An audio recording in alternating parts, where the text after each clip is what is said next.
Hello everybody, welcome to this crazy video where I will show you every guitar scale you need to know. No matter your style or your level, once you master these 30 scales, there will be nothing out there that will confuse you or be beyond your reach.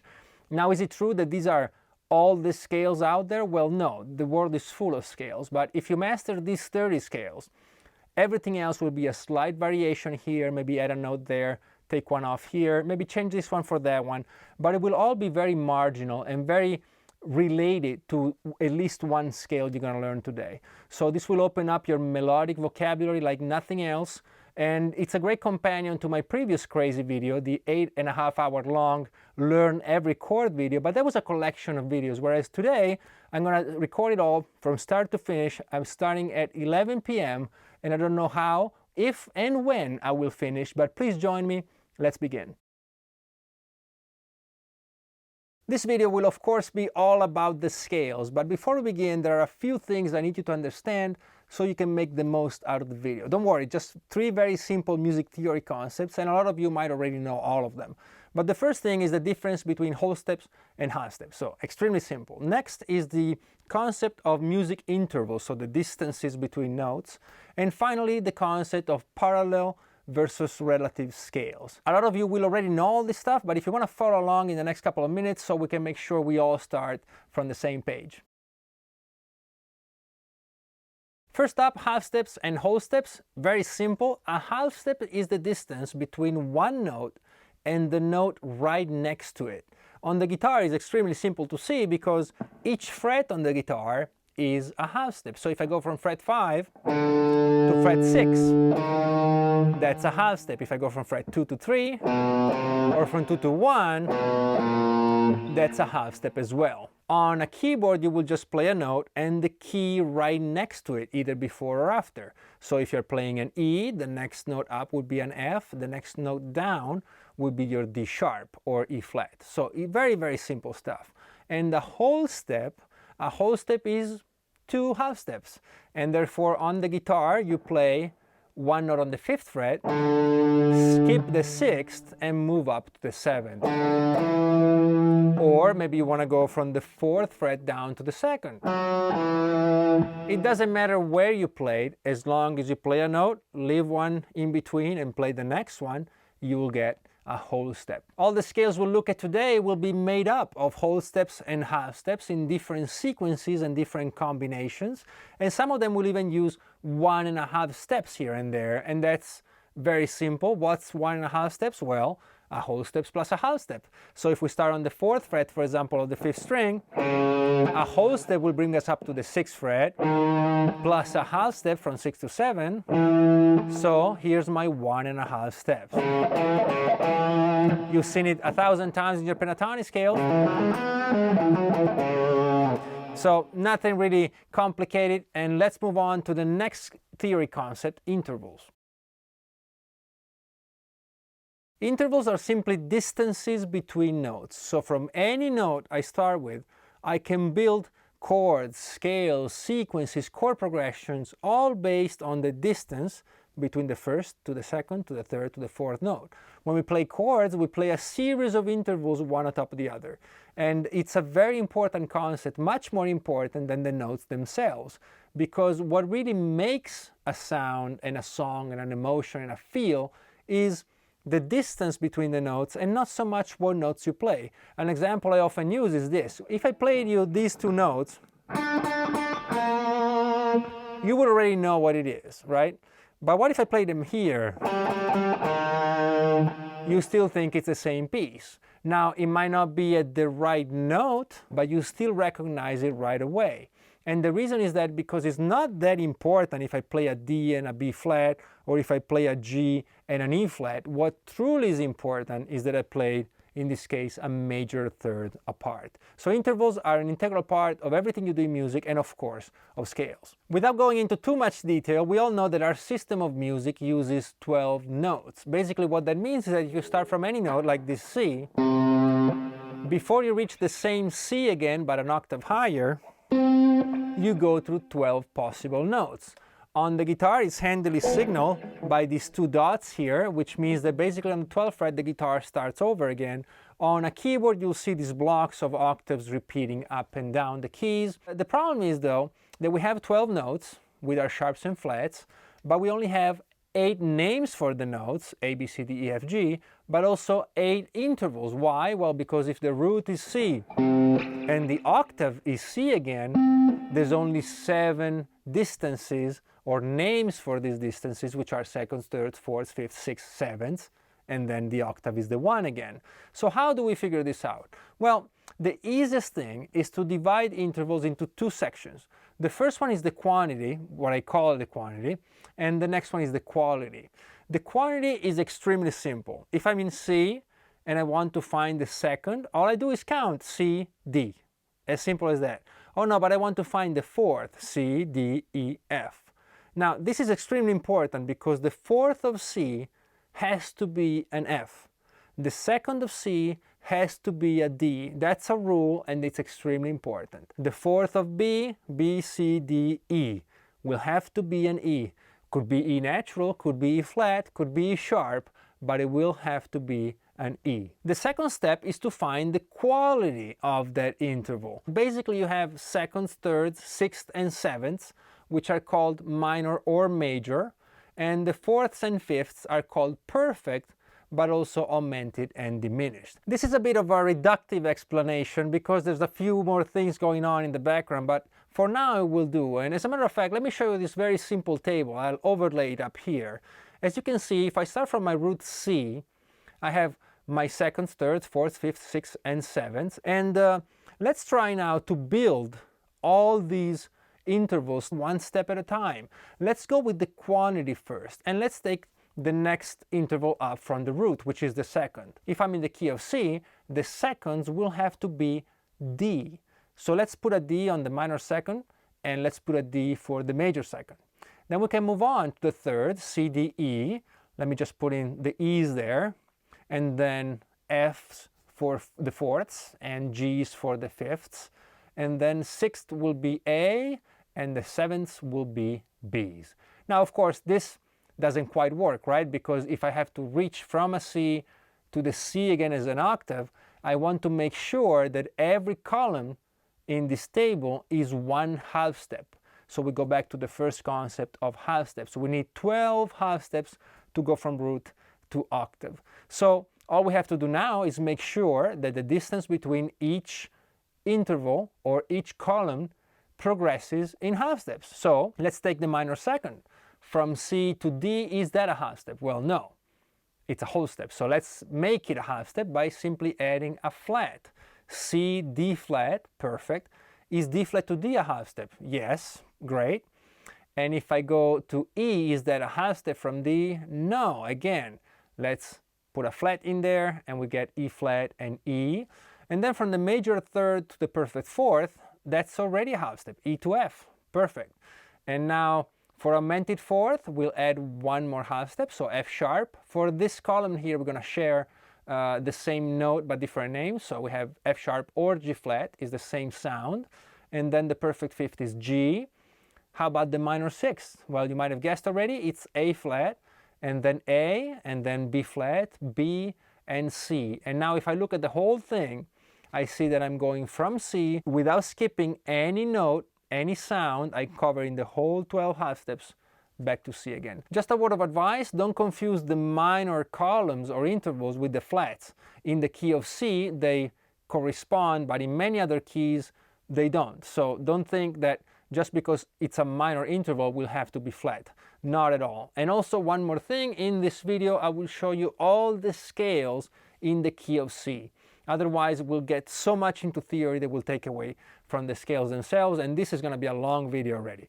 But certainly make sure that once you understand the scale, you apply it to all keys, which means you transpose it and you play in all other keys. One more reason for me to give you everything in the key of C is that when we learn the scales, I will show you the tab, of course, but also the standard notation. I will write the notes on a piece of staff, of musical staff.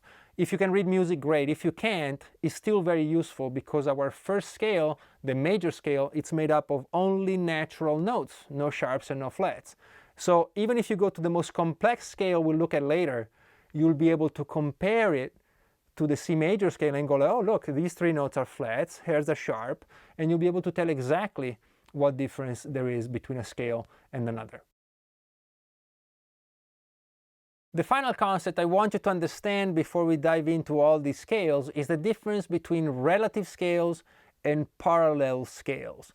Relative scales are scales that share the same notes but have a different root, whereas parallel scales share the root but have different notes. That sounds a bit confusing, but let me make it extremely simple for you. Let's say I have a C major scale, C, D, E, F, G, A, and B, right?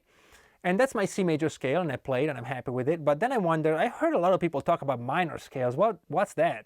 And you go and research a bit and find somebody's telling you that if you take a major scale and start from the 6th note, you'll get a minor scale, which is true, by the way. So let's try it. If I take my 6th note of C major, which is A, and I play the same exact notes, but starting from A, I get this scale, A, B, C, D, E, F, G, A. And that is indeed a minor scale. The problem with this, though, is that the minor scale I found, A minor, I don't understand anything about it. All I know is I can play the right notes, but I don't understand why it's minor, which in this case is the minor 3rd, the minor 6th, and the minor 7th. I don't understand how it relates to any chord. I don't really understand the function of the half steps or the E and F and the B and C in the scale, and so on. There are many, many things that are involved with this. I don't understand the relationship between this scale and all the other minor scales out there, and so on. It's really infinite. So that's not a great way of learning scales. And so in today's video, as I said, we're going to do everything in C, which means that we're going to use parallel scales. A parallel scale says, okay, this is your C major, C, D, E, F, G, A, B. Let's make it minor. Let's not just pretend that we can start somewhere else. Let's make this scale minor. What do we have to do? Well, the rule says we have to take the 3rd note E, the 6th note A, and the 7th note B, and we have to lower them a half step. So now we have C, D, E flat, F, G, A flat, B flat, C, and that's a C minor scale. You see, they share the root, but the notes, at least some of them, are different. And some scales will only have 1 note difference, but others will have 6 notes difference. And because we're going to study some modes, quite a few of them actually in the next few hours, it's very important to understand that the modes are not simply major scales starting somewhere else.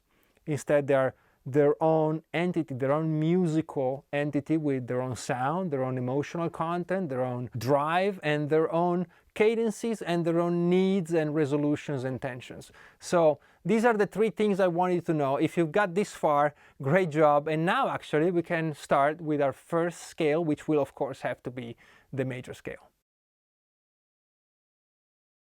The major scale is the most fundamental, ubiquitous, and important scale in our Western system of music, but also in many other countries and continents where it might have a different name, but the fundamental sound of it is remarkably the same in many, many, many places across the world.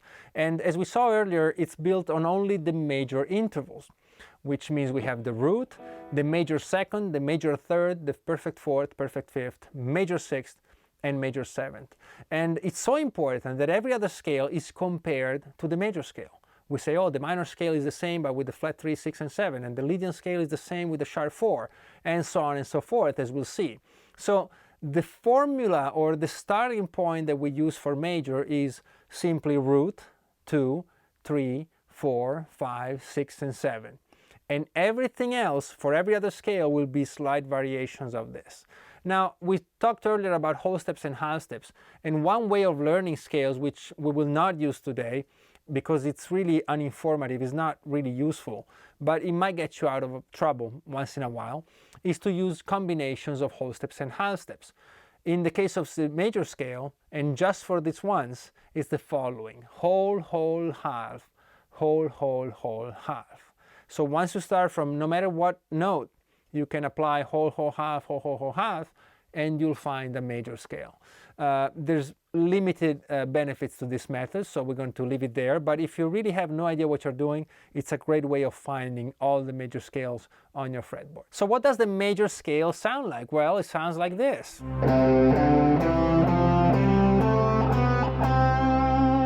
It's a bright sound, it's a happy sound. It's probably known as the happy scale, and it brings to mind certain emotions and certain images maybe, and we're all different, so I won't get into that. I don't want to spoil the scales for you. But the sound of the scale is owed to a few notes, and mainly, well, of course, the root goes without saying, but in relationship to the root, the most important notes are certainly the major third that makes it major, but also the major sixth and seventh create a strong tendency for the scale to keep going, right? It never stops.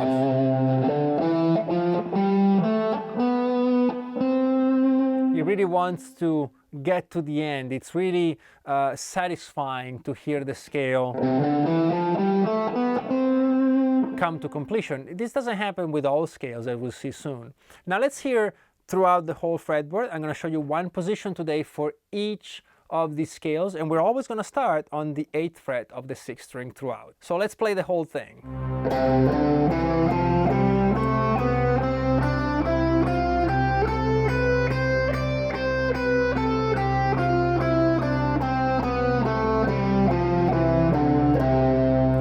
What you hear in the background is a simple C note. There's no chord, it's just a C note. And I will discuss very briefly for each of these scales what chords you can use them on. Of course, the major scale you can use on major chords. Major chords are very simple, and sometimes they're embellished by other notes. And for that, I have to refer you to my extremely long but extremely interesting video on all chords out there. And in this case, you might want to use a major 7th chord, a 6th chord, major 9th, beautiful chord. These will all fit with your major scale. And if you only learn one scale today, make it this one, because truly it is the basis from which everything else is derived. If the major scale is the most important scale of all, well, then the minor scale is right there in 2nd place. And if you play rock or metal or pop even, then it might actually be more prevalent than even the major scale itself. As with all scales today, we're going to look at the minor scale as what difference does it have as compared to the major scale. And when it comes to the minor scale, there's quite a few notes that are different. We're going to take the 3rd E, the 6th A, and the 7th B, and we're going to lower them a half step. And so the scale now will be C, D, E flat, F, G, A flat, B flat.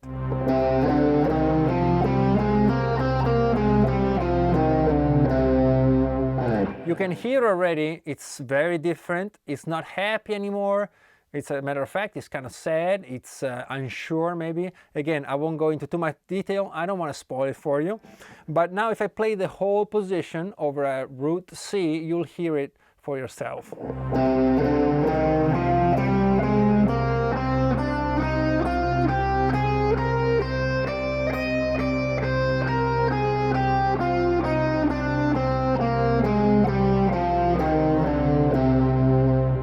You see how different it sounds. And again, what are the important notes in these scales? They're all important, of course, but the notes that truly make up the sound of the minor scales are, without a doubt, the minor third, which if you compare it to the major third, now,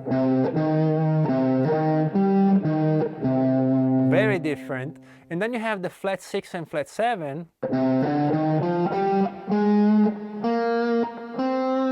which compared to the major, now they're not pushing as strongly to the root. It lets you linger more. It doesn't ask you for resolution as often or as insistently as the major scale. One great way of hearing the scale that I'll show you now, we won't repeat it for all the other scales, is to play every note of the scale against the root, like this.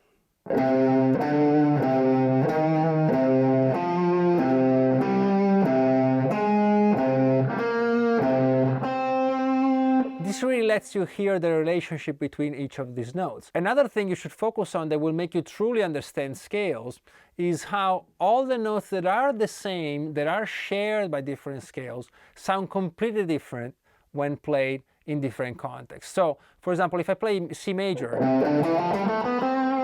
The D, the F, and the G are the same, but listen to them when I improvise in major.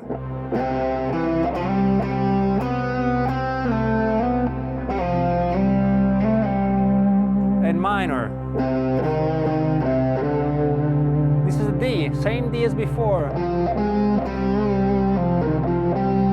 F and G. Now in major, F and G, F and G sound completely different. So don't just focus on the notes that are different, focus on the whole, on the feel, on the relationship between each note within each other. Now this is very complex, of course, and beyond the scope of this video, but hopefully it's a good idea for you to practice. Both the major and minor scales have 7 notes, and we'll find a lot more today with the same number of notes, maybe even some with 8 or 6 here and there. But before we continue with that, let me give you 2 scales that only have 5 notes but are just as common, maybe even more so, than the regular major and minor, and these are the pentatonic scales.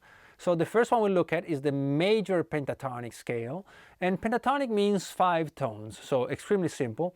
It's basically a major scale but without 2 notes. What notes are they? Well, the F and the B. So if I take a major scale and I remove the 4th and the 7th, the F and the B, I end up with C, D, E, skip the F, G, A, and C. You might have noticed that the notes I'm taking out are the half steps, and that's very important because the half steps is really where all the tension is, for reasons we won't get into, but if you want to check it out, it's called the tritone. But we don't have half steps anymore, so it sounds kind of bland in a way, but at the same time it's a very easy scale to use and very easy to listen to because there's no conflict basically. Just like that. Let me play the whole position for you.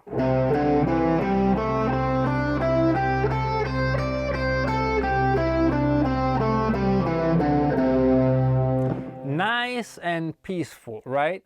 Well, another great thing about the pentatonic scale is that it can serve as a hub between scales that do have an F or a B, or maybe even an F sharp or a B flat, or both of them, right? And we'll look at those soon. So make sure you study this scale and really get it under your fingers because it's extremely useful to go from one mode to another. There's not much to say about the sound. It has the feel of the major scale, but without the tension. So a bit of advice, make sure you understand how to mix both scales at once.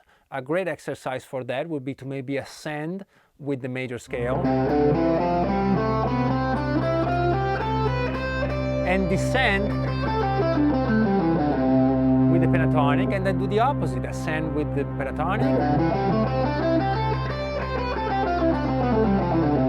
and descend with major. It will let your ear develop a sense for when is a good choice to use the pentatonic and when the regular major.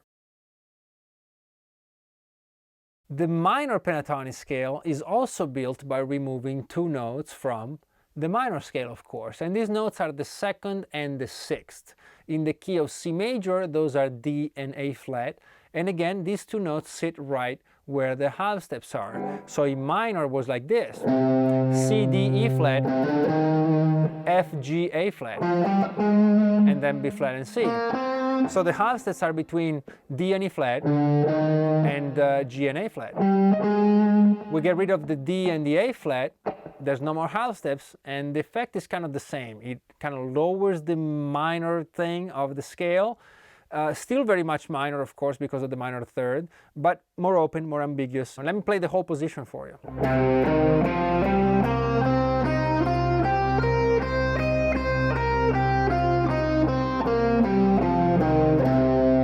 Again, nothing new, and again it functions as a hub between the minor scale and other closely related scales we'll look at later. As you practice this again, it's very useful to compare it to the minor scale. I'm going to demonstrate it one more time. You ascend maybe with the regular minor,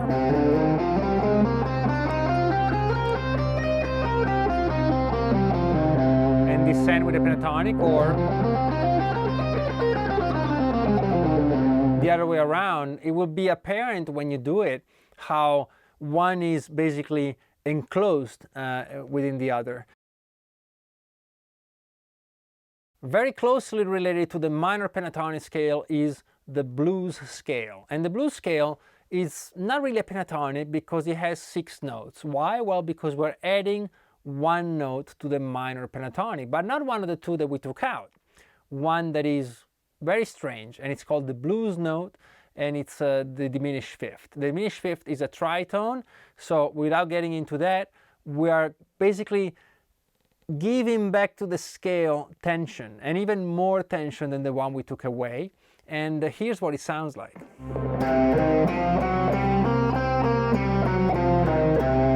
Right?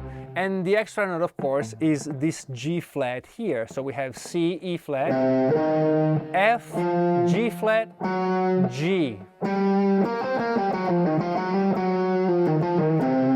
And it has this beautiful sound, which doesn't make any sense because this note isn't even part of the regular minor scale, but it works great. Now, it's called the blues scale, so you'll find it, of course, in the blues, and I'm going to play the whole position for you once.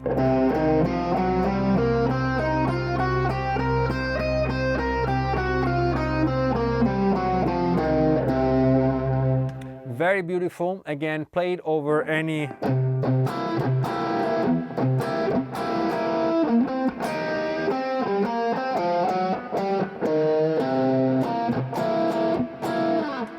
blues kind of progression, it will work great.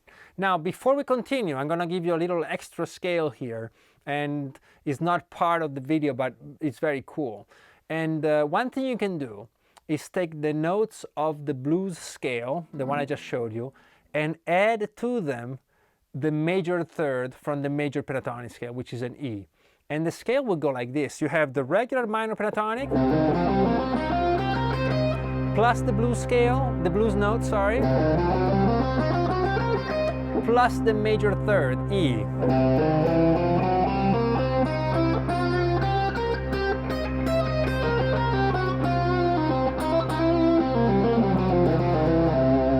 Right? And because the blues is a strange thing with major chords, but they play a minor key over it, this will work great.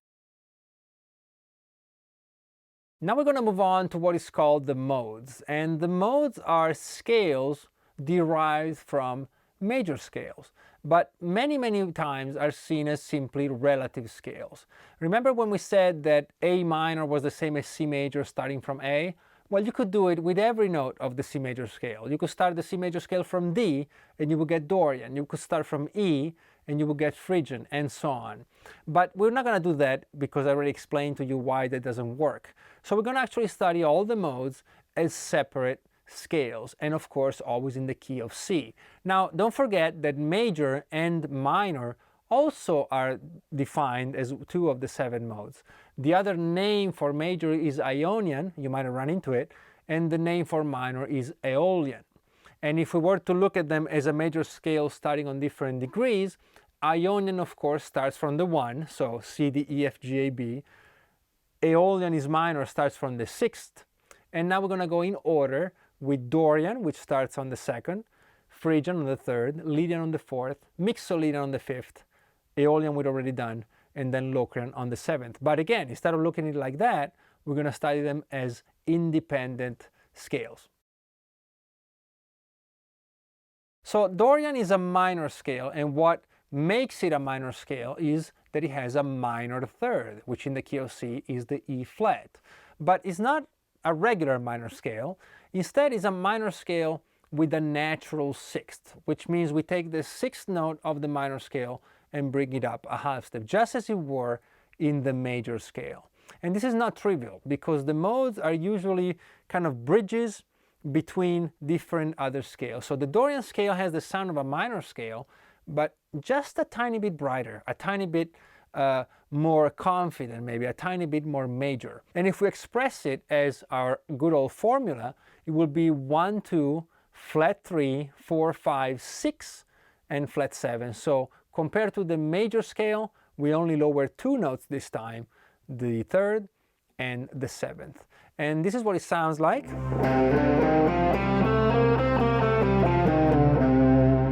Certainly minor, at least in the first half. The second is a bit more ambiguous. And of course, the big difference here, as compared to the minor scale, is that instead of an A flat, we have an A natural. Now let me show you another way of really getting the sound of a mode within your ear, which is to compare it with the, so to speak, mother scale. So if minor is the big one, Dorian, only one note difference, but as we said earlier, one note difference means different relationship between that note and every other note in the scale. Let me play the whole position for you.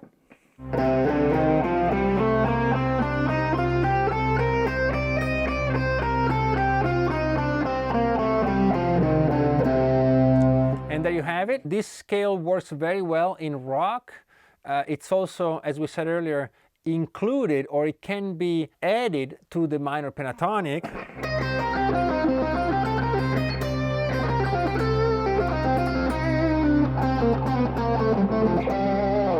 For a wonderful bluesy rock sound. And you'll also find it in world music, but also funk, because it works great with minor 7th and minor 6th chord. Right?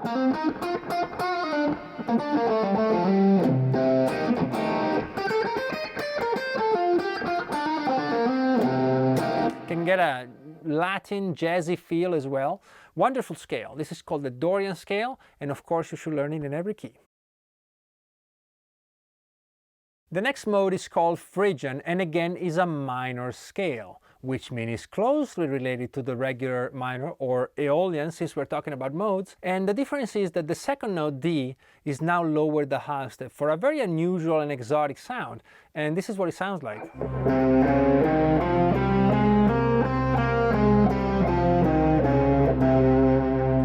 If I give it a bit more rhythm,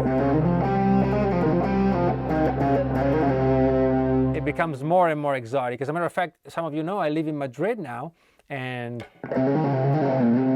this is kind of the sound, right? It's called Phrygian, and as compared to a major scale, this has a lot of differences. It has a flat 3, flat 6, and flat 7, just as minor, but now also a flat 2, which is the defining note of the mode. Again, remember when we said we didn't want to look at modes as relative? Well, now you know why. If I do that, I have no idea that the important thing here is the flat 2. That's the difference between the regular minor and Phrygian. And as always, I'm going to play a whole position for you, starting from the C on the 6th string on the 8th fret.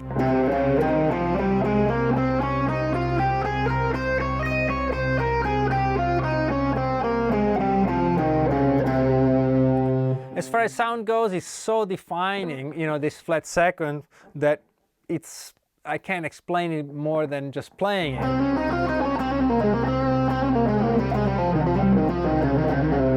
Right? And you can be a bit more gentle with it and a bit more subtle. You don't have to do the flourishing there. And you can use it anywhere you find a regular minor chord, or a minor 7th chord will work too. Just be mindful of the ninths. You can use this with a regular ninth. And this mode, this scale, the Phrygian scale, has a variation, which is a major scale, which we'll look at later. It's called the Phrygian Dominant scale, which is one of my favorite ones. It's going to be a bit further down the road, but, you know, keep your eye out for it. The next mode up is called Lydian, and this time is a major mode, which is, it has a major third, which is an E in the key of C, and of course it's closely related to the major scale. This is interesting because Lydian is the only mode that has a raised note.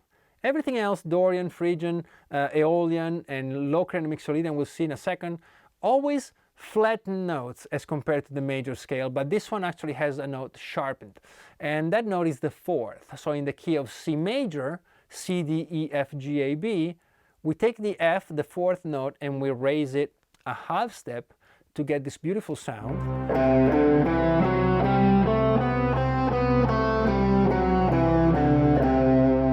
and play throughout the whole position, it's like this.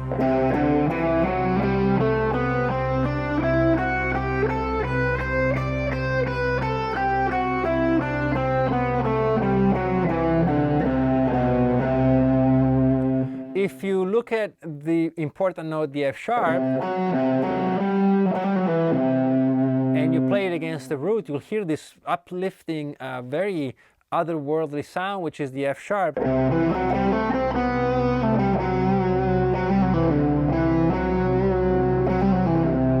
It's a beautiful sound. I like to play it together with the B to C, these two half steps here. To me, it's a wonderful sound, and again, it lends itself to other variations of this scale, which we'll look at later. When you improvise with it, always be mindful, with all the modes actually, to really understand what note makes the mode, in this case F sharp, and in the other modes, the ones we discussed. And always be careful to bring it back to the root once in a while, or sometimes quite often. So if I'm playing like this,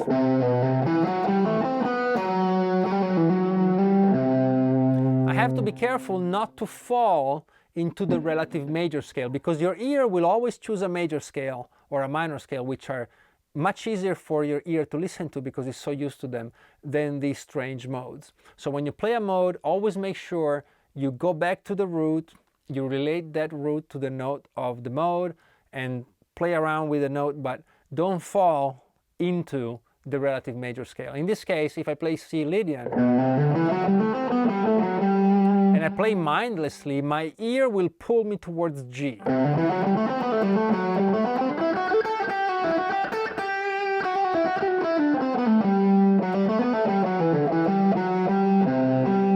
And the reason is that C Lydian is G major, as we looked at earlier, as relative scales. If this is beyond your current theory level, don't worry about it, but just make sure that when you play the modes, you are absolutely 100% sure of what the root is and what the notes that make the mode are.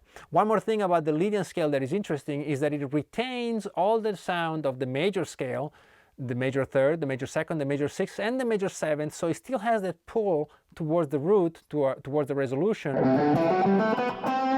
but also that strange F sharp. And one more thing is that in a regular major scale, the F is a bit problematic actually as a note, because it's really in conflict with the E. We won't get into that now, but if I play a C major chord with a bit of distortion so the harmonics come up, and I add an F, the F sounds pretty bad, right? If I add it to a major seventh chord, even worse, but when I change it to a sharp 11 or sharp 4, it's the same thing, it's a wonderful chord. So great and very useful scale, this one, the Lydian scale. The next mode, Mixolydian, is again a major scale, so it's very closely related to the regular Aeolian or regular major scale, and the only difference is that the seventh note is lowered a half step.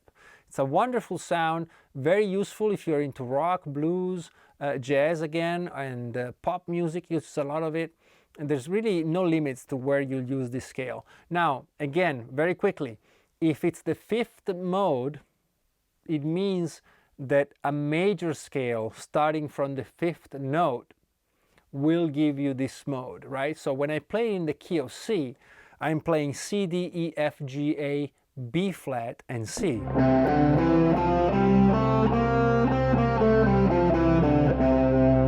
Wonderful sound, but you'll notice that if you look at the notes, they're the same notes as F major.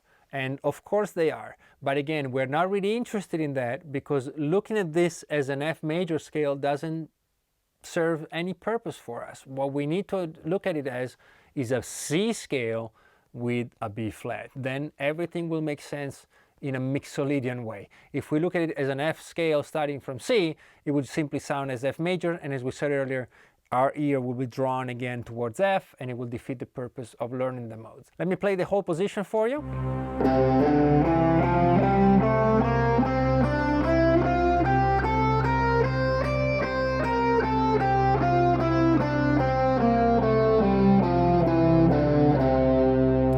You can hear this kind of bluesy sound, which is the combination of the major third, of course, and the flat seventh, the new note. Right? And that's kind of the deal with this scale. It's used, of course, over dominant chords.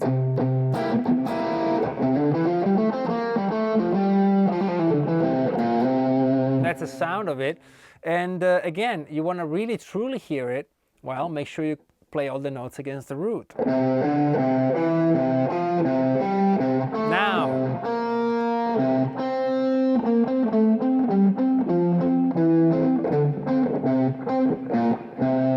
right? Beautiful, beautiful sound. Going back to what we were talking about earlier when it came to the major pentatonic scale, now that we looked at major, Lydian, and Mixolydian, I can explain to you the concept of the pentatonic being this hub. Look at it this way. If I have a C major scale, I have C, D, E, F, G, A, B. If I have C Lydian, I have C, D, E, F sharp, G, A, B. If I have C Mixolydian, I have C, D, E, F, G, A, B flat. If I have a pentatonic, I take out the F and the B. Well, guess what? The F and the B are the only difference between major, Lydian, and Mixolydian. Therefore, all these scales are included, so to speak, within the major pentatonic position. I can play the major pentatonic and decide to fill it back up with my F and B that are removed, or maybe I will choose F sharp.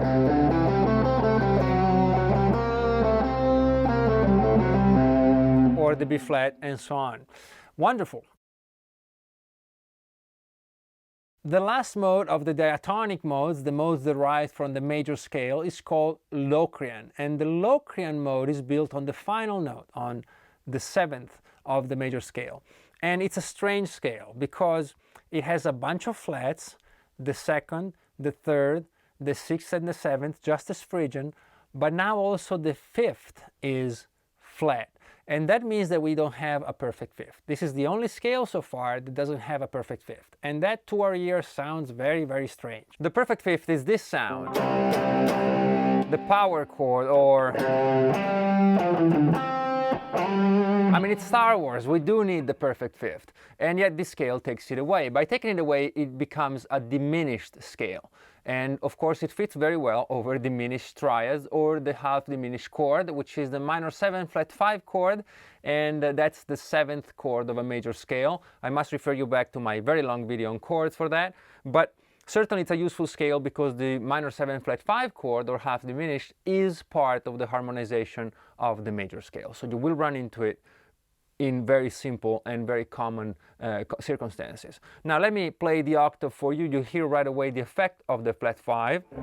We have the flat second, the minor third, the fourth, and now the diminished fifth. And then it continues on with flat 6, flat 7, and root.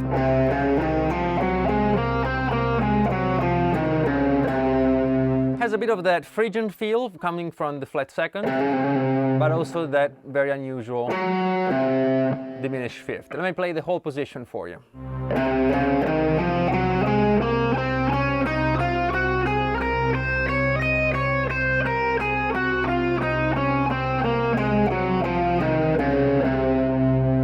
And there you go, the Locrian scale. We are done now with the modes of the diatonic scales, and we're going to move on to some stranger things. Now we're going to move on to some stranger sounds, and the next set of scales is related to a new kind of minor scale called the harmonic minor scale. Not too long ago I made a video where I showed you the difference from the natural to the harmonic to the melodic minor scales, and I think it's a great video, but for some reason YouTube probably didn't know what to do with it, and I suggest you do have a look at it though. It's quite interesting and dare I say entertaining. And the harmonic minor scale is designed to solve a problem with the regular minor scale. We touched upon it earlier, and by the way, you can see how this video is, you know, in sequence, but everything is related to everything else. So I won't be afraid to just crisscross things, and so if you get confused, don't worry about it. You can skip a few things, but maybe watch the video a couple of times and it will all start to click together. We saw earlier with the minor scale The difference, the main difference with the major scale, except for, you know, the fact that it sounds minor, is also that it doesn't push towards the resolution. It doesn't push towards the root. Let me play it again for you. The major scale really has that push, whereas the minor scale doesn't have it. And this translates also to the chords of the scale. When you build chords from the notes of any scale, that's called harmonizing the scale. We won't get into that, don't worry about it. But if we're in C major, we have this very strong resolution or cadence between these chords 1 and 5. So if my chord 1 is C, the 5 is G, and we have this very strong resolution to it. This also works, of course, with sevenths. But when we go to minor, we lose that, because the 5 chord now is also minor, and it sounds like this. It's not the same at all. This is a conclusion, right? This, it's ambiguous. And so that was a real problem at the time when, you know, classical music was developing, and this became an issue. And therefore, a new scale was devised, and this scale is called the harmonic minor scale. The harmonic minor scale is called that because it solves a harmonic problem. The problem is that the chords don't fly when it comes to finishing a piece of music, or maybe doing a modulation, or moving from one section to the other. It just doesn't work. So what do we do? Well, they said, why don't we borrow the 5 chord of the major key, so in this case G major, and use that instead. Let's see what it sounds like.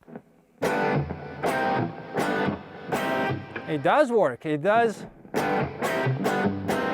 give me that cadence that I was missing with the minor 5, right? So problem solved. Well, not so quickly, because when you transform the G minor into G major, you're changing a B flat for a natural B.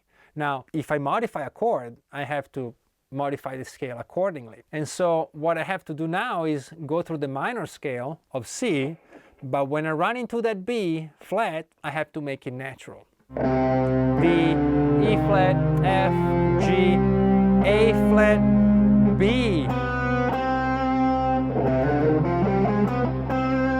Now this scale will allow me to use the G major chord. So that's kind of the deal. Now the problem is, of course, once you change a note, that note happens at least in 2 other chords, right? It's the root of a chord, the third of a chord, and the fifth of a chord. We won't get into that. Check out that video if you want to know more about it. But that's the idea. We needed more resolution, we needed more cadence, so we took the minor scale and we modified the last note, B flat, made it a B, so that we can borrow the dominant chords of major. So now what does that leave us with? Well, a strange scale indeed. Very exotic, right? Let me play the whole thing for you first.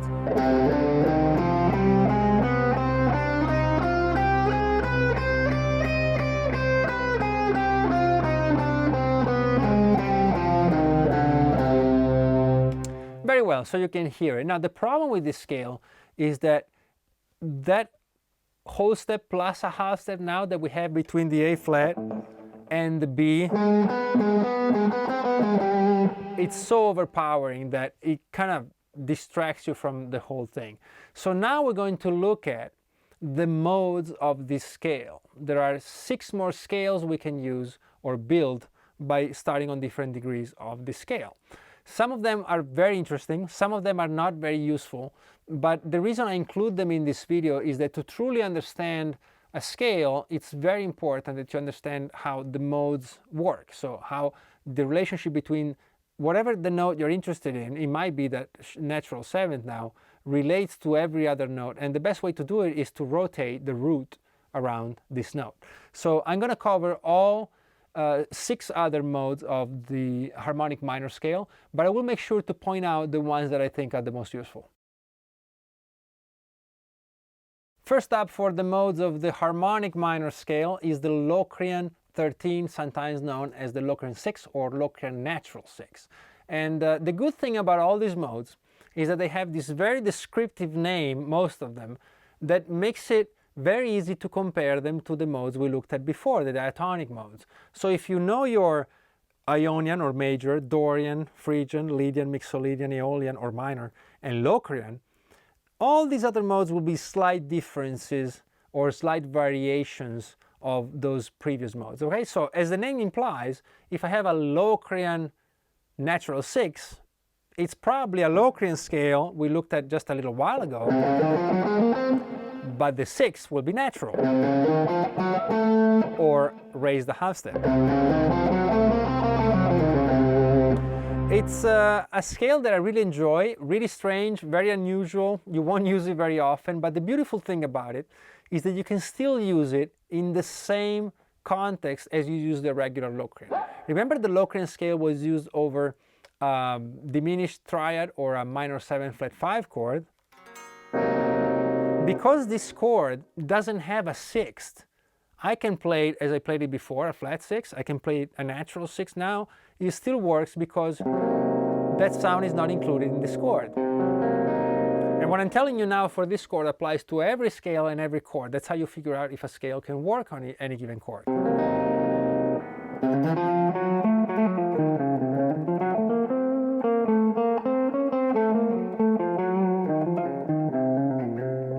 Okay, let me play the whole thing for you.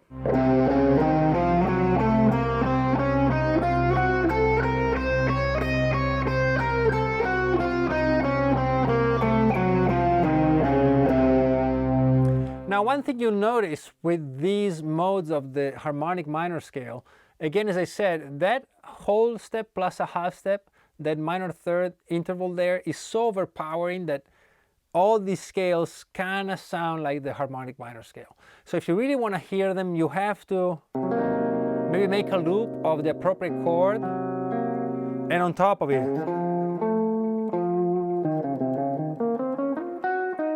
and try to use phrases that use that note, and basically try to keep track of what the root is, because that note there makes this scale so easy to confuse with the regular harmonic minor, no matter how different they are. We'll see many more now, and you'll be amazed how everything is like a black hole. You know, that harmonic minor kind of brings and pulls everything in with it. So let's continue. The next or third mode of the harmonic minor scale is called the major augmented or major sharp 5 scale. And as I said earlier, no matter how confusing these names get, remember, there's only a one note difference between the major scale and the major sharp 5 scale. And it's easy to see which one it is, the sharp 5. So we take a major scale and we raise the fifth to a G sharp in this case, and it sounds like this.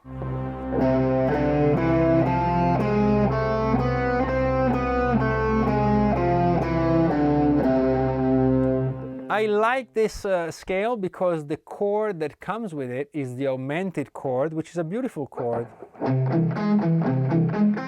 right? Though a bit weird. And basically that's where you will use this scale here. It doesn't have a perfect fifth, it has an augmented fifth, which is from the fifth a half step higher. So if you compare the two formulas, the major scale is 1, 2, 3, 4, 5, 6, 7. This one is 1, 2, 3, 4, sharp 5, 6, 7. So in any key you are, just raise that fifth and you'll be all set. Let me play again the whole thing for you.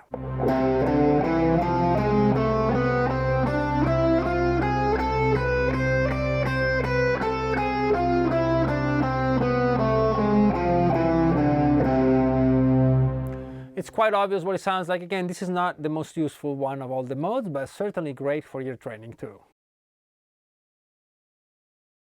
Now, this is a good one. This is called the Dorian sharp 4 scale.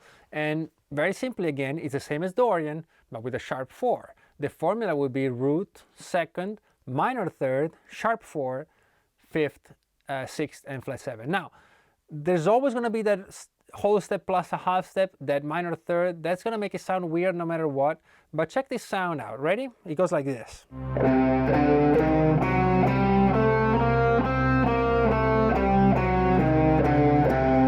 Now, the reason I like this scale a lot is that, first of all, it's closely related to Dorian, which is a scale that I very often use. And the other thing is that even though there is a difference to Dorian, that F sharp there, it doesn't really matter, because if I use Dorian mixed in with the minor pentatonic and the blues scale,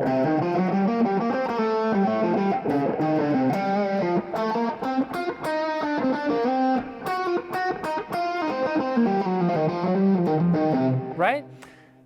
It's basically the same as this scale, but without the F, because the blues scale is, Dorian is, Dorian sharp 4, it's kind of a mix of the two.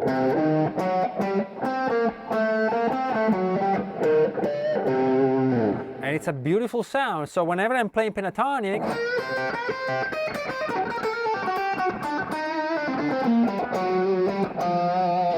I can go to it and either just to that or mix it in with Dorian, depending what the progression affords me. But this is a wonderful scale. And before we go, of course, let me give you the whole position.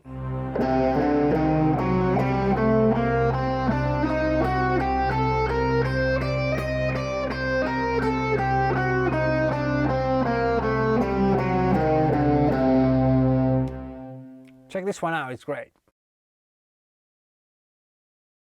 Moving right along to another of my favorite modes of the harmonic minor scale. This is called the Phrygian Dominant scale.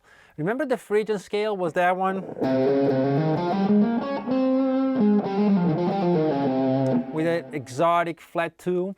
Well, this is the same thing, but it's a major scale, so it's really cool. And it's a mix, of course, of Phrygian sound and the major brightness and tension.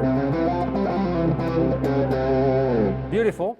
And the formula would be root, flat second, which is the Phrygian note, the Phrygian sound, and then jump to the major third. That's where our minor third is there, that jump of, so typical of the harmonic minor scale. And then we continue just as if it were regular Phrygian with our 4/5, flat 6 and flat 7. All right, and when I play it in a full position, you really get to feel the tension created by the fact that it's so minor, because Phrygian is one of the most minor things you can think of, and yet so major because you have the major third. But one sound is worth 1,000 words, so...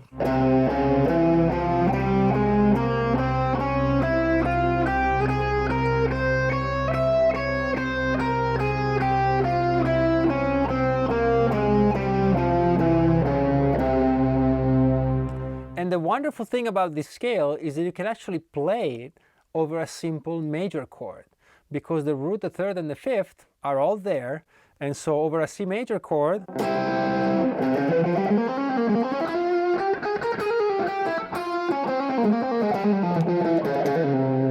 of course you'll find this scale a lot in flamenco, and the typical flamenco progression,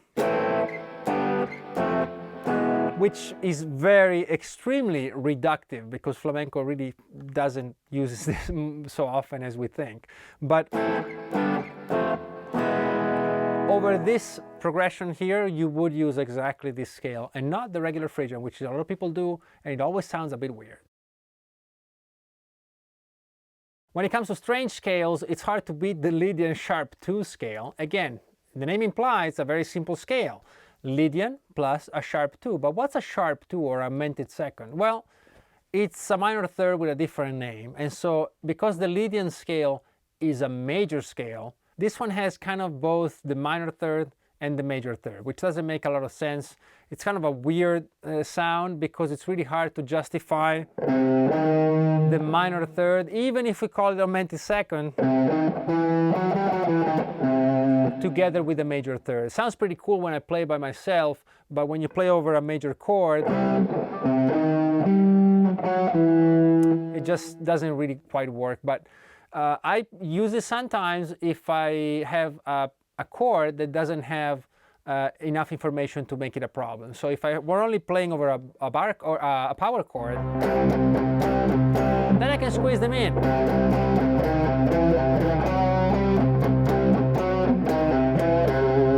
But then again, we kind of fall back into the idea of the blues scale, right? Because we have the minor third and the major third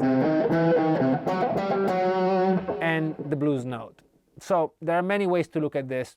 It's not one of my most used scales. It's good to know that it's there, though, because Lydian is a wonderful sound, and the bluesy thing of a minor third and the major third at once can also be very useful. Again, if I were to use it, I would mix it into some kind of a blues thing, and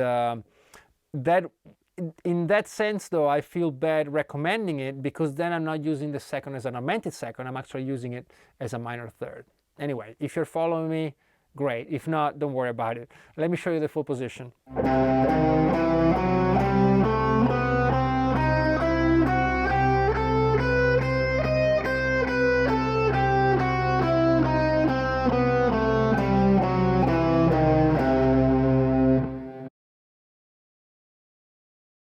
And finally, the last mode of the harmonic minor scale, built on the 7th degree, of course, it's called Super Locrian Double Flat 7, or Super Locrian Diminished 7th, bit of a strange name, kind of intimidating too. And on paper, this would be a great scale for a wonderful chord called the Diminished 7th chord. It's such a great chord, actually, that I made a whole video on it not too long ago. I'll link it above if I'm not out of cards yet. And that chord was beautiful. It's used in modulation. It's also used to smoothly connect chromatically chords such as these. It's such a beautiful chord, and it would be great to have a great scale for it, but this is not it. The reason is that, again, we run into both having a minor third and a major third, even though it's called a flat 4, and over these chords really it's a lot of dissonance.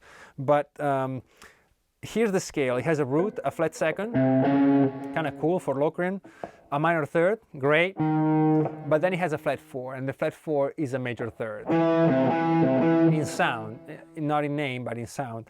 And then it continues with the right notes. It has a flat 5, it has the diminished 7th. It's all good except for that major third there. But let me play the whole thing for you.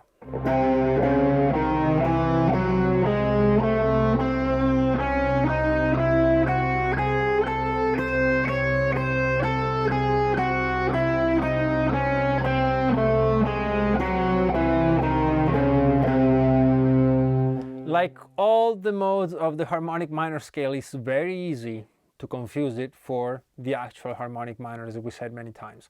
So check this one out. If you are going to use it over diminished 7th chords, you'll probably skip the flat 4, which kind of makes it into some other scales that we'll look at, or we already looked at before, like Locrian and so on. I don't know, it kind of defeats the purpose a little bit, but by all means, check it out for yourself and form your own opinion. We're now going to move away from the harmonic minor sounds and into a new minor scale called the melodic minor scale. And it's called melodic because it was created to solve a melodic problem. And that problem was brought on by that weird harmonic minor. Remember when we did this? That 1.5 steps there that really makes it so obvious. And of course, the harmonic minor scale has some great benefits because it allowed us to use, as we said, the chords from the major scale to propel the progressions forward or to make great cadences. But that 1.5 steps really is a problem melodically. So what do? Well, the solution was, if the problem is that we have a 1.5 steps between the flat 6 and the major 7th, let's raise the 6 too and bring it back to being whole steps. And that works kind of well, actually. But the only thing is that you end up with what is basically now a major scale with a flat third. Just as before, the harmonic minor only had one note different from the regular minor scale. Now this one only has one note difference from the regular major scale. And therefore, again, luckily, all the 7 modes we're going to study now will be strange, will have some weird fingerings, but as far as understanding them, they're going to be basically Dorians and Lydians and Mixolydians and whatever it is, with one tiny difference. Because if there's only one difference between the mother scale, the melodic minor, and major, then there's only going to be one note difference between all the modes as well. So that's the good news. The bad news is that these fingers are a bit weird. But let's first hear the scale. Let me talk you through it. So we have the first 3 notes are the same as any minor scale, C, D, and E flat. And because it has a minor third, it's of course a minor scale. Then we go to the F and the G, which are the same notes, again, as in any other minor scale or major scale for that matter. But now the 6th and the 7th, instead of being A flat and B flat as in minor, now they are natural 6 and natural 7, A and B.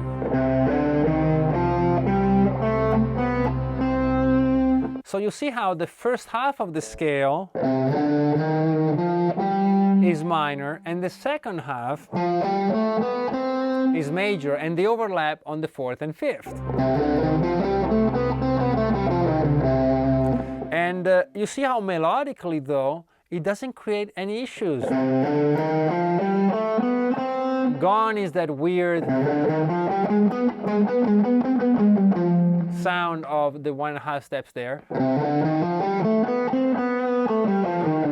It's really smooth. The only problem is your ear says, okay, I'm in minor. No, wait, I'm in major. Oh, no, it's minor. Wait, it's major. And that actually carries over to pretty much all the modes, as you'll see. It makes them very interesting. Of course, I should play you the whole thing. So here's your fingering for the melodic minor scale in the key of C.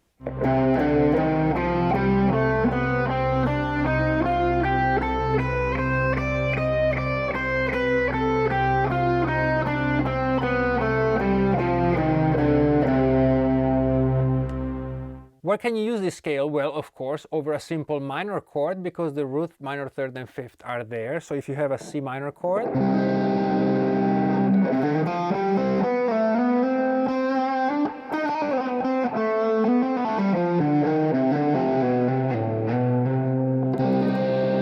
makes it sound kind of weird and fusiony. Also, you can play any chord that has that root, minor, 3rd, and 5th, plus whatever you're interested in. So if you have a minor 6 chord, where before you might have used Dorian, now you can be a bit more funky or a bit more weird, and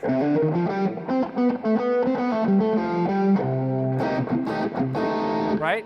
But you wouldn't be able, for example, to play a minor 7th chord, because the minor 7th requires a minor 7th, and you don't have it anymore. Now you have a major 7th. But you could play this strange chord, which is a minor chord with a major 7th. Here you'll be able to play. So, you know, it all comes down to knowing what notes make up the scale and what notes make up the specific chord you are studying or playing over. The first mode of the melodic minor scale we'll look at is built on the 2nd note of that scale, and it's called Dorian flat 2. Like everything in this scale has 1 foot here and 1 foot there. And this one, of course, starts out as a Phrygian scale. That's where the flat 2 comes in, but then it progresses as Dorian, and Dorian is the sound of the natural 6th, the major 6th. So when you play it, you'll see it right away. The first 3 notes, they're the ones from Phrygian, up to the 4th and 5th. But instead of continuing now with Phrygian, now it moves to the bright Dorian.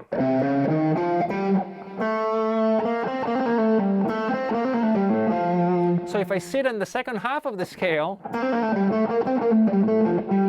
it sounds very happy and majory, but then as soon as I fall into the 1st half, it goes way into the deep end of minor, because remember, Phrygian is so minor. And this is a wonderful thing about the melodic minor scale. It's like those pencils that have 2 colors, or those lollipops that have 2 sides. It's always one and the other, not one or the other, but one and the other together. Let me show you the full position for this.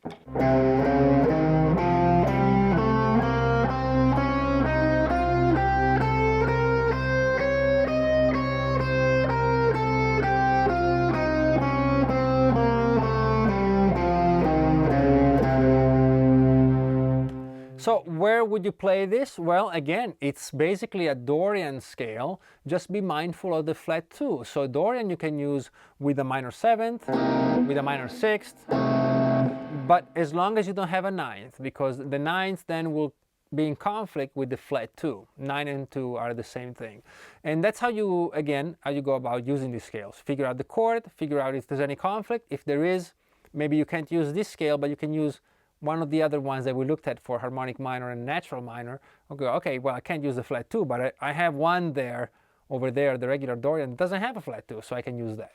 And that's it. Wonderful scale, so certainly study this one. Oh, and one more thing, I really like to use this as a companion or as an escape from the regular minor pentatonic, because I have this, and within that I can build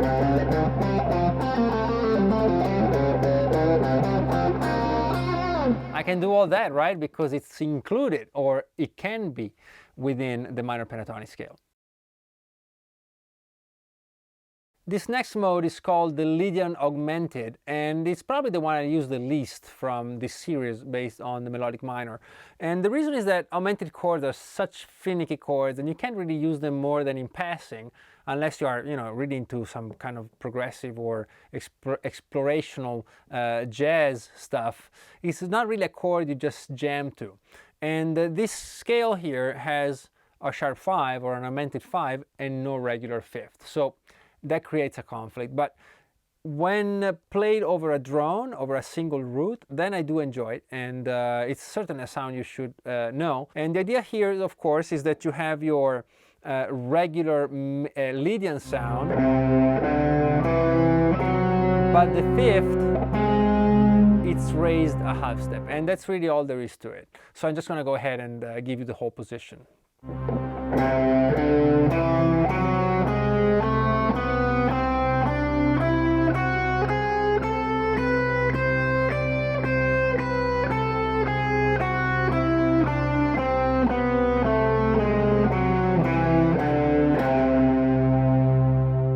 We haven't talked about this for the last few scales, but again, you can always bring it back to the regular major scale.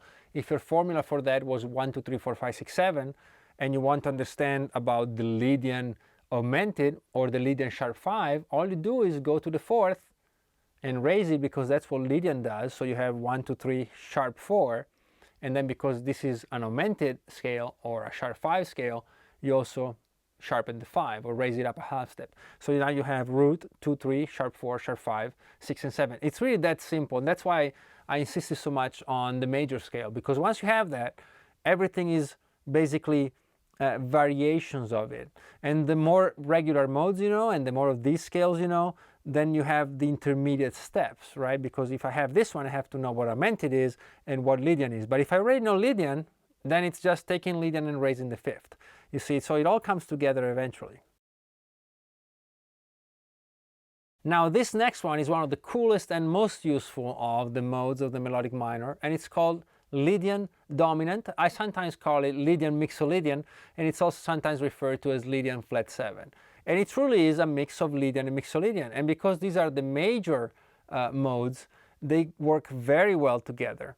And the fact that it has a flat 7, as we'll see in a second, makes it work great over dominant chords. And dominant chords, of course, are the key to blues, rock, and of course a lot of jazz. So what's the deal here? Well, we have the first half of the scale is a Lydian scale. So we have the root, the major second, the major third, the sharp 4, and the fifth. But the next half is sixth, flat 7, and root again, which is what the Mixolydian scale does. Wonderful scale, and if I play in sequence with the regular Lydian and regular Mixolydian, you'll see how it really encapsulates the main thing of both of these scales. So let me play for you Lydian, Mixolydian, and then Lydian Dominant, which is a mix of the two.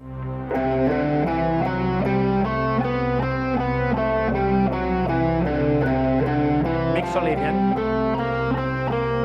and now Lydian Dominant.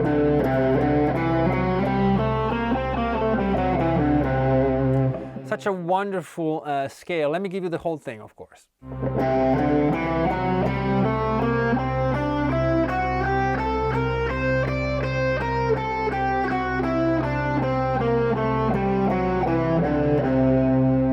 Isn't it great? And where would you use it? Well, as I said, over mainly dominant chords. Now, of course, because it has a root, a third, and a fifth, if you're not into big chords yet, you can certainly try over a simple major chord and be amazed by the richness of the sound.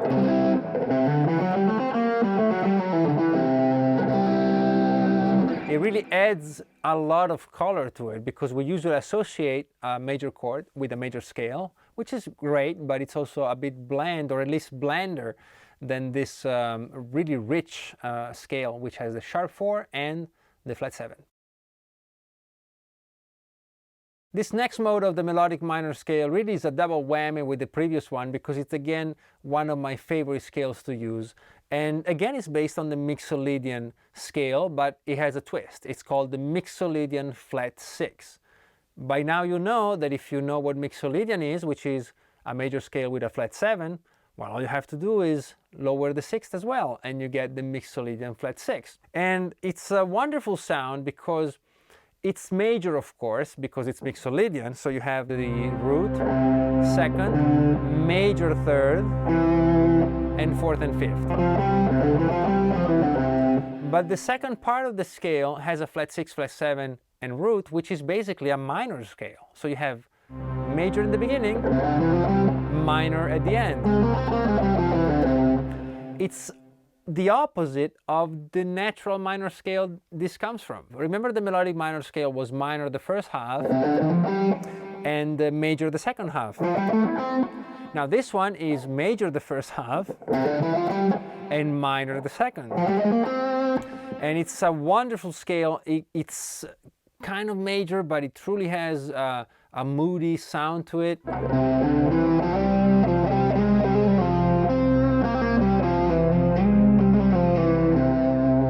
Wonderful, it's really beautiful. And without further ado, let me show you the whole position.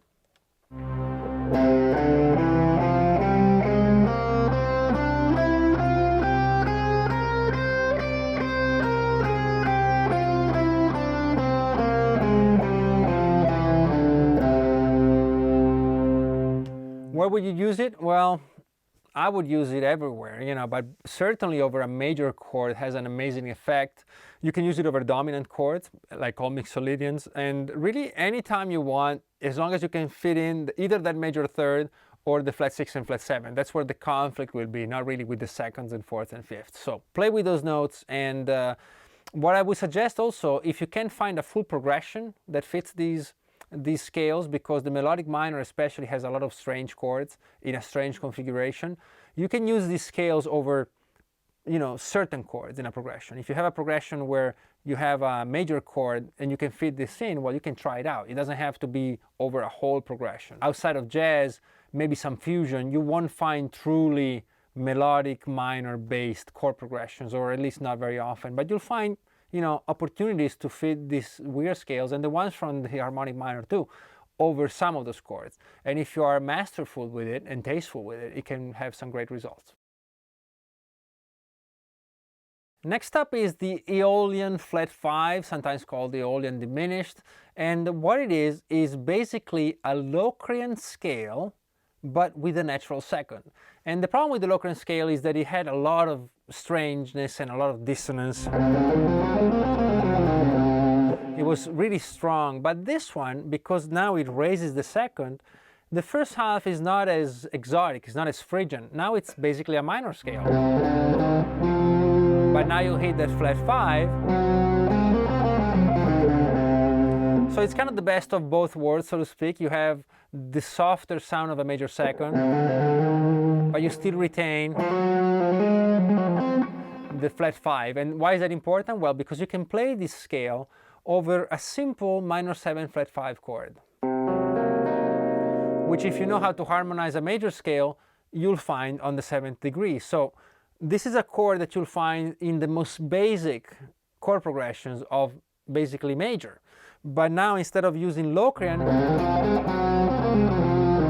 which is a bit imposing because of that double flat 2nd and flat 5, now we can mellow it out a bit with the major 2nd.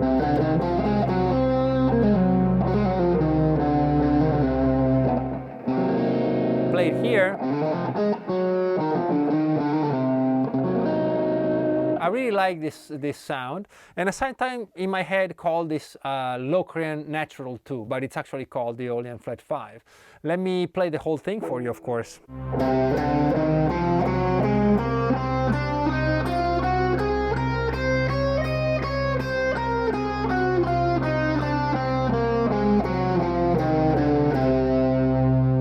And there you go.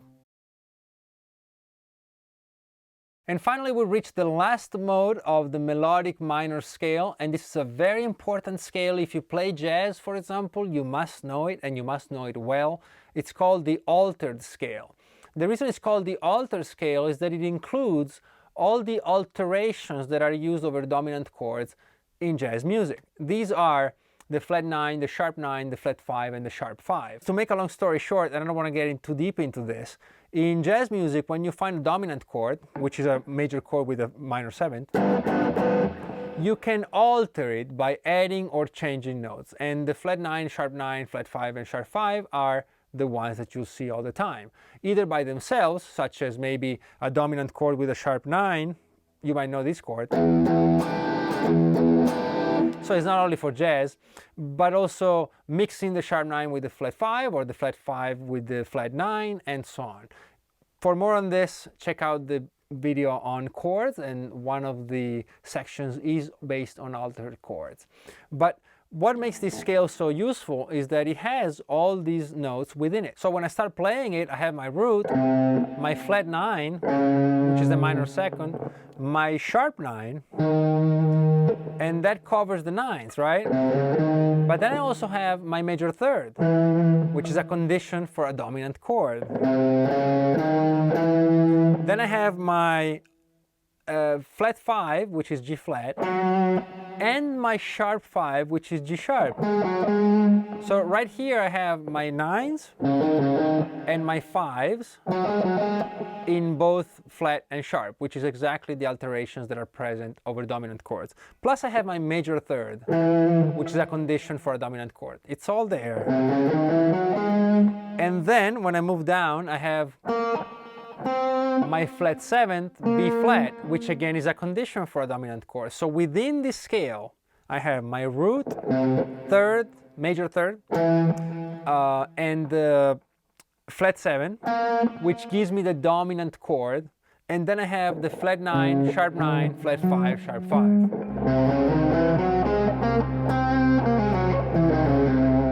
And that's a great thing about this scale. You have them all at your fingertips. Let me show you again the full thing.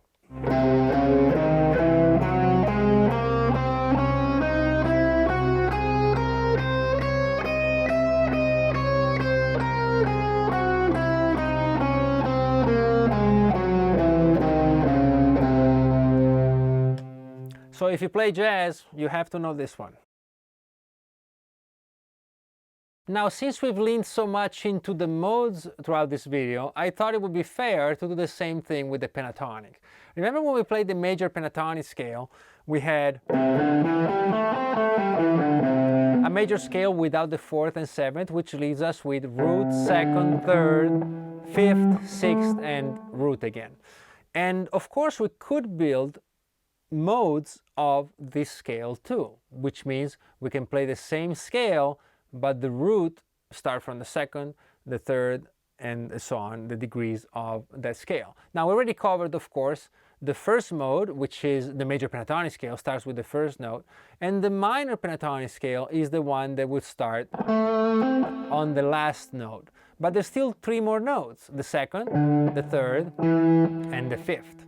And so we're going to cover now the other modes of the pentatonic. These are not, of course, as often used as the major and minor pentatonic, certainly not as much as the blues scale, but they give a very interesting sound, and they're also quite easy to use because the pentatonic scale, for the lack of half steps, is quite simple actually to make it fit basically anywhere. So let's check them out. The first of these modes is sometimes called the Egyptian scale, but it doesn't sound Egyptian at all to me, and so I called it the sus scale. Sus2 and sus4 chords are chords where the 3rd is taken out, so they're neither major or minor, and it's replaced with a 2nd or a 4th. And this scale does the same thing. It has a root, a 2nd, a 4th, no 3rd, right? And then the 5th. And then the minor 7th. So it's like this. That's the octave. Root, 2nd, 4th, 5th, flat 7. And how would you use it? Well, it's very easy to use. You can fit it over a minor chord. You can even over a major chord, a dominant chord. Be careful if there's a major 7 in there, then you can't use it because of the flat 7 here, but everything else is fair game. And a wonderful chord and very useful is the dominant sus4 chord. We can't get into all the chords now, but just this one. It goes like this. And this is made for this scale. right? And many more actually. As a matter of fact, as always, just know what notes are in the scale, know what notes are in the chord, and you'll be able to fit it. Let me play the whole thing for you. Of course, this will remind you of different positions of the pentatonic scales.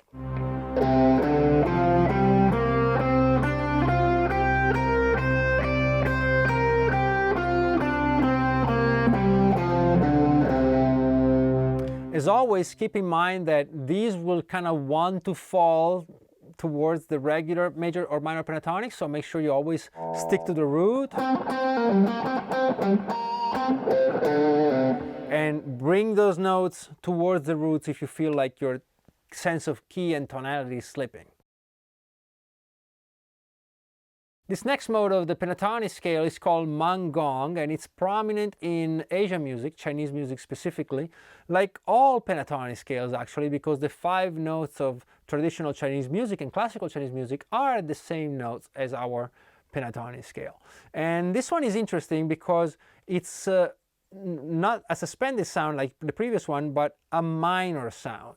And it has the beginning of a regular minor pentatonic scale, the root, minor, third, and fourth. But now instead of having a fifth, it has this wonderful flat 6.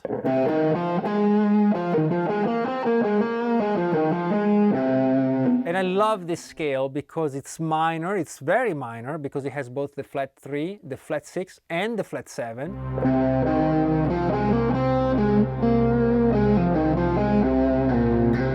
But it's elegant, like silk, it's light, it's not as imposing as the regular minor. Because we associate it so much with the sounds we already know, whereas this one,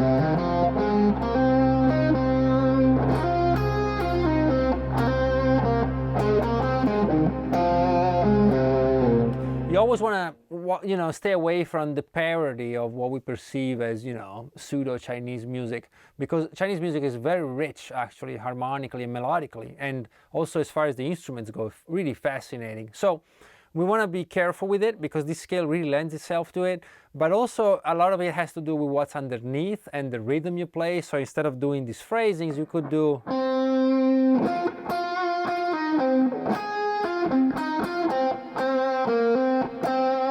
now a bit more of a bluesy rock and roll kind of riffing or playing really brings out this exotic sound without falling into the usual trappings of trying to play more so-called ethnic scales. All right, but this is a wonderful scale, Gong.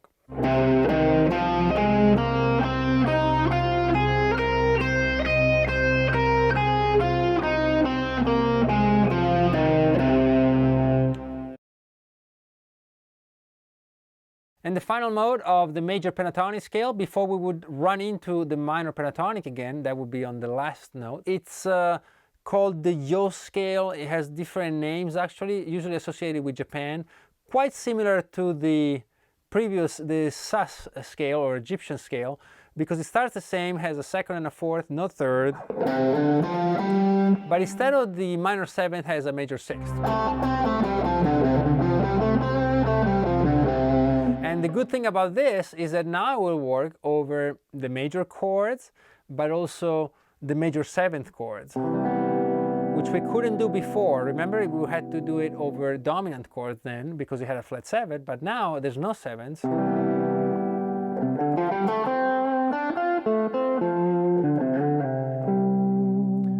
The sound is very reminiscent of the major pentatonic. There's only one note difference. Instead of, but it has no third, so it's lighter in sound, it's a bit more airy, it's a bit more ambiguous. Beautiful scale, and I like to use this as a substitute of the regular major pentatonic. If the major pentatonic is a bit too, too happy, I would switch to this.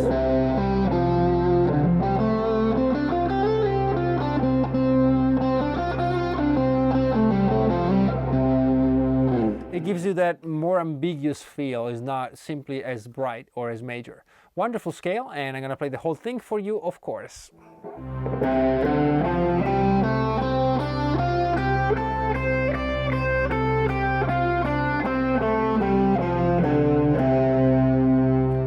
And that is it for the modes of the pentatonic scale. If we look back, we've gone through all the 7 modes of the major scale, all 7 modes of the harmonic and melodic minor scales, and all the pentatonic. So you now have a lot of scales you can play over any chord you run into. As a matter of fact, for many chords you have more than one option, more than 3 or 4 options sometimes, and that will really make your playing so much better, so much more interesting. Your ear will just increase and, you know, get better exponentially as you practice this, and your knowledge of the fretboard, everything is, you know, certainly multiplied if you really apply yourself to this stuff. Before we go though, I want to still show you a few more scales. Don't worry, not many. Besides, my voice is running out. I've been talking for like 2 hours straight, but I just want to tie some loose ends and show you a few more, all right? So let's continue.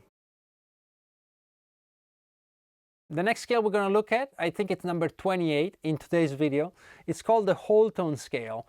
It's a very interesting scale. It's a symmetrical scale, and it's made up of exclusively whole steps. It's whole steps all the way through.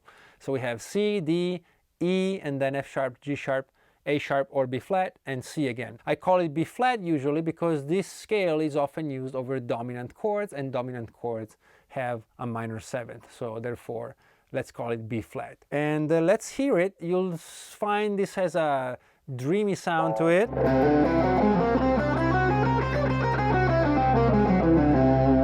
And you also hear this played, of course, over augmented chords because it has the root, the major 3rd, and the augmented 5th. I'm just going to play the whole thing for you.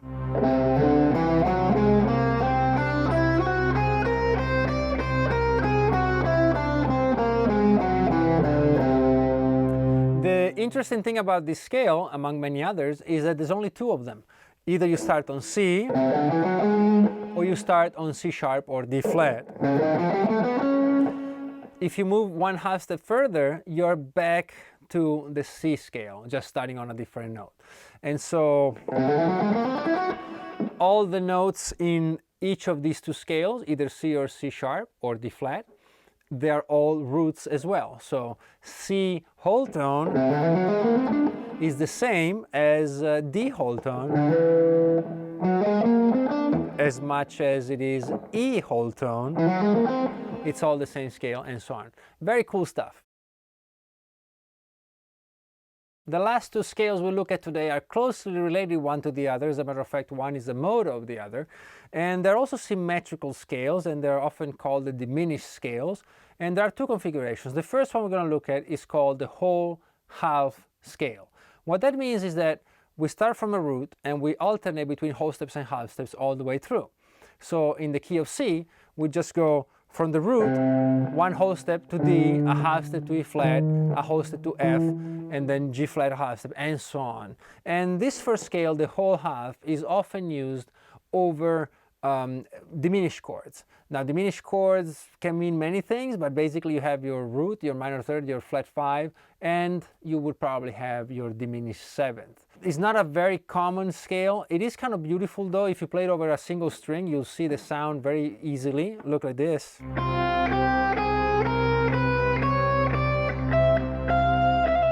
So it never ends, you know, it's kind of like this endless scale, and it has a pleasant sound. I really enjoy it.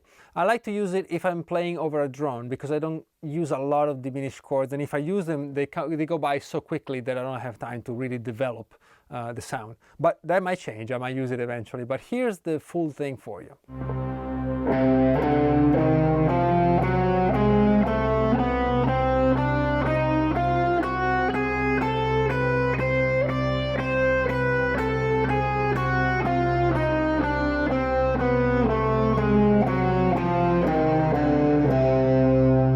You can hear how it's basically a perpetual motion. It never really stops. It doesn't want to stop. It doesn't really get anywhere because it's still moving always in the same configuration. But as I said, you would use this over a diminished chord.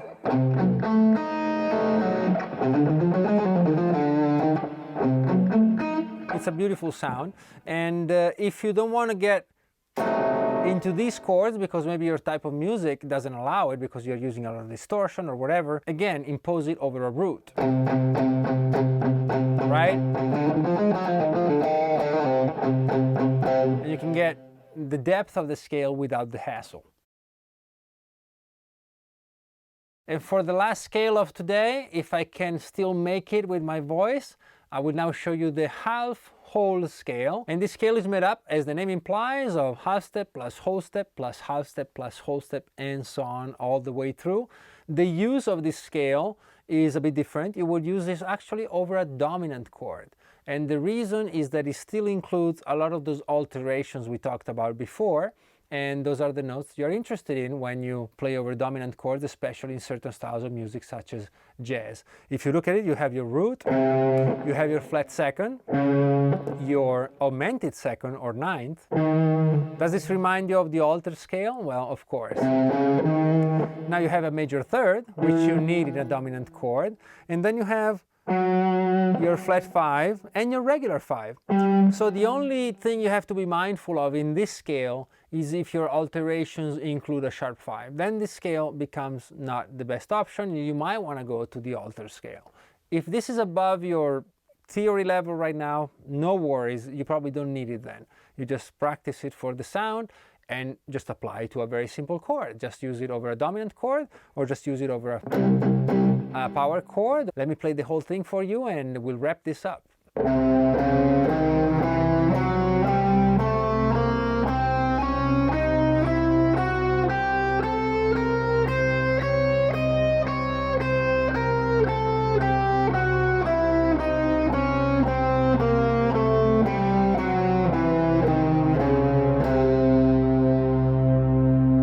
And there it is, 30 scales you really can't live without if you're a guitar player.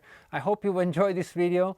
I certainly did enjoy making it. I was a bit scared that I wouldn't be able to do the whole thing in one sitting, but if you are dedicated enough to sit down and go through the whole thing, I should be dedicated enough to go through the whole thing myself. So I hope you enjoyed it. There's so much more to talk about. You should be able to, of course, move this across the whole fretboard, not just in one position. And you certainly should be able to play this in all keys. But if we get that deep, then anybody who doesn't really understand theory will be left behind, and that's not the point. I want to wake up your curiosity and your interest and awaken your hunger for different sounds and different worlds really that open up when you start exploring these scales. If you've enjoyed the video, if you learned something new and would like to help me make more of these, please check out the links below. There's Patreon, of course, where I love to hang out and keep in touch with you.